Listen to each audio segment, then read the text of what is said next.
Hello, good morning friends. வாங்க இன்றைக்கி நம்ம எம்வி விலாக்ஸ் ஆஃப் மலர்விழி சேனலில் பார்க்க போகிறது ஒரு மாம்பழ புட்டிங்க.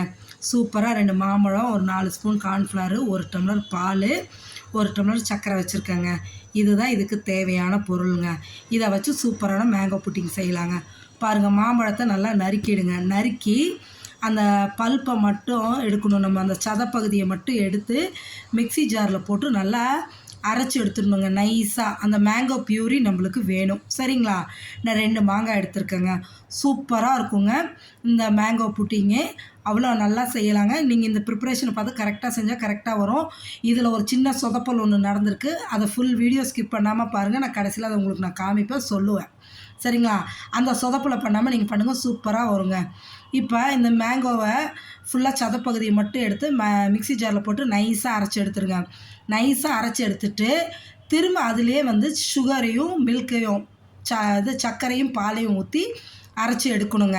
சர்க்கரை உங்களுக்கு டேஸ்ட்டுக்காக நான் 1 டம்ளர் காமிச்சேங்க.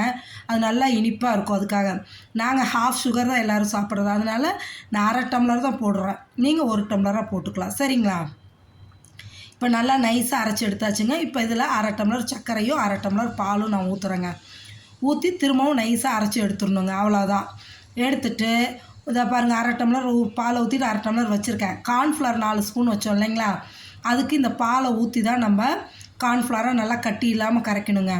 கரைச்சிட்டு திரும்பவும் அந்த பாலை ஊற்றி கரைச்சிடலாம். இப்போ வானலை வச்சுட்டு நல்லா மீடியம் ஃப்ளேமில் வச்சுக்கோங்க. ஃபுல் ஃப்ளேம் வைக்காதீங்க. இந்த அரைச்ச அந்த பியூரியை அப்படியே மேங்கோ பியூரி, சர்க்கரை, பால் 3 அரைச்சதை ஊற்றிக்கிங்க. ஊற்றி நல்லா கிளறுங்க. அந்த கொதிக்கிற ஸ்டேஜ் வரும் இல்லையா, பபுள்ஸ் வரும் இல்லையா, மொட்டாக வெடிக்கிற மாரி, அந்த ஸ்டேஜ் வர்ற வரைக்கும் வெயிட் பண்ணுங்கள். அந்தமாரி அந்த பபுள்ஸ் வந்ததுக்கப்புறம் தான் பாருங்கள், இப்போ ஆரம்பிச்சிருச்சு பாருங்களேன், பபுள்ஸ் வர ஆரம்பிச்சிருச்சு. இந்த ஸ்டேஜில் என்ன பண்ணணும், கார்ன்ஃப்ளவர் கரைச்சி வச்சது செட்டில் ஆகிருக்கும் கீழே மாவு. திரும்ப ஒருக்க நல்லா கரைச்சிட்டு ஊற்றிக்கிங்க. ஊற்றி கை விடாமல் பொறுமையாக கிளறுங்க. திரும்பவும் சொல்கிறேன், ஃப்ளேம் மீடியம் ஃப்ளேமாக வச்சுக்கோங்க. ஏன்னா கார்ன்ஃப்ளவர் சீக்கிரம் கெட்டிப்படும். அதனால் மீடியம் ஃப்ளேமில் வச்சு பொறுமையாக கிளறுங்க. இந்த லிக்விடாக இருக்கிறது அப்படியே திக்காக வரணும். கொஞ்சம் அந்த கன்சிஸ்டன்சி எடுத்துடலாம். பாருங்கள், இப்போ ஓரளவு நல்லா திக்காக வந்துருச்சு. இதுக்கு நம்ம ஒரு மோல்டு, நான் ஒரு பவுல் எடுத்து கீ போட்டு க்ரீஸ் பண்ணி வச்சுருக்கேன். அதில் அப்படியே அதை ட்ரான்ஸ்ஃபர் பண்ணிவிடுங்க. ஊற்றி வச்சுட்டு ரூம் டெம்பரேச்சருக்கு நல்லா வரணுங்க. சூடு ஆறணும்.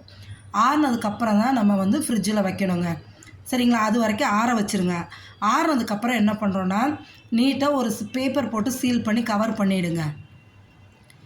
பாலித்தீன் கவர் போட்டு நீட்டாக நான் சீல் பண்ணி ஃப்ரிட்ஜில் மினிமம் 2 ஹார்ஸுங்க, மேக்ஸிமம் 3 ஹார்ஸ் வைக்கணுங்க. வச்சு எடுத்தால் தான் அந்த புட்டிங்கு சூப்பராக வருங்க. என் சின்ன பொண்ணு என்ன பண்ணிருச்சு, 1 மணி நேரத்தில் எடுத்துருச்சுங்க. எடுத்தங்காட்டிக்கு செட் ஆகிருக்கு, முக்கால்வாசி செட் ஆகிருக்கு. கொஞ்சம் மெல்ட் ஆன மாரி இருக்குது. ஆனால் டேஸ்ட் பக்காவாக இருந்ததுங்க. நீங்களும் இதேமாரி செஞ்சு பார்த்துட்டு சாப்பிட்டுட்டு எப்படி இருக்குன்னு எனக்கு கமெண்ட் செக்ஷனில் சொல்லுங்கள். சூப்பரான இந்த ரெசிபியை மிஸ் பண்ணிடாதீங்க. ஆனால் 2 ஹார்ஸ் ரெஃப்ரிஜரேட் பண்ணுங்கள். சரிங்களா?